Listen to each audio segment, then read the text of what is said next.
Looking for a weeknight dinner that's both quick and incredibly flavorful? This soy balsamic chicken recipe is your new go-to. It's simple, satisfying, and perfect for busy evenings when you crave something delicious without the fuss. You'll need boneless, skinless chicken thighs or breasts, cut into bite-sized pieces. For the sauce, grab soy sauce, balsamic vinegar, a touch of honey or maple syrup, minced garlic, and grated fresh ginger. A little olive oil for cooking is also essential.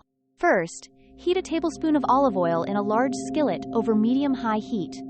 Add your chicken pieces and cook until they are golden brown and cooked through. This usually takes about 5 to 7 minutes.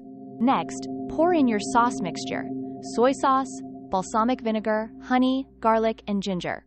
Stir everything well to coat the chicken. Let the sauce simmer for a few minutes, stirring occasionally, until it thickens into a beautiful glaze. Once the sauce is thick and glossy, your soy balsamic chicken is ready. Serve it immediately over fluffy rice, with steamed vegetables, or alongside a fresh salad. This dish is a fantastic way to elevate your dinner routine with minimal effort. Enjoy every savory, sweet, and tangy bite.